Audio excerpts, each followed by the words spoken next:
Revelation 5:1, it says, I saw in the right hand of him who sat on the throne a scroll written inside and outside, sealed shut with 7 seals. So what we see here is the scroll in his right hand. And in the Greek, that literally means lying on his hand, as if to invite someone to come forward and take it out of his hand.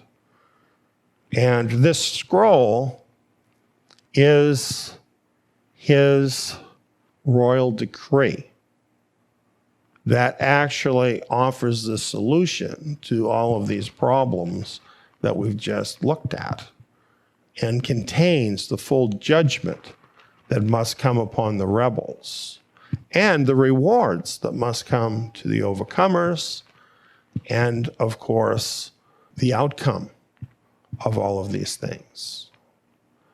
In this action, he's as much as saying, this is my royal decree written from before the founding of the world. Here is my judgment that will solve all issues arising from the rebellion.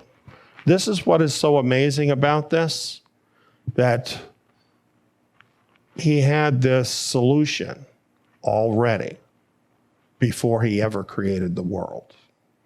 He knew that free will would cause these events to unfold, but he also had the solution to that before the world was created. And this is our amazing, all-knowing, and all-powerful Creator. Next it says, behold, a white horse, and he who sat on it had a bow. A crown was given to him, and he came forth overcoming and to overcome. Now, many versions here, for some reason, leave the overcoming theme and instead have the word conquering. And you might wonder, why do they do that? Because it's exactly the same word. The only meaning that we've had for the word so far is overcoming, and yet they changed the word here. The reason they do it is because they have a concept that this must be the Antichrist. So they changed the word to something else. But that's entirely arbitrary. And if what we see is that from the very beginning of Revelation, it's set up a theme of what happens to the overcomers, then it's very misleading to us to change this word right here. So the correct word is overcoming and to overcome. And I'm going to show you more about that.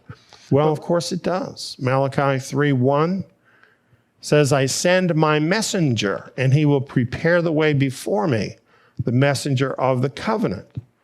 So the Lord is specifically saying he's sending a messenger before him. And in Malachi, it goes on to tell us who this is. Malachi 4:4-5 Behold, I will send you Elijah the prophet before the great and terrible day of Yahweh comes. Notice it's before the great day. All of this fits very well with the white horse rider at the removal of the first seal. It's interesting that there's an understanding about this from very early among the Jews. Sirach, which is an apocryphal book, says this: Elijah was ordained for reproofs in their times to restore the tribes of Jacob. And Yeshua agreed with that, saying Elijah is coming and will restore all things. So we have ample evidence that the one to go out first here is his messenger, coming in advance of the things having to do with the coming of Messiah, having to do with the great day.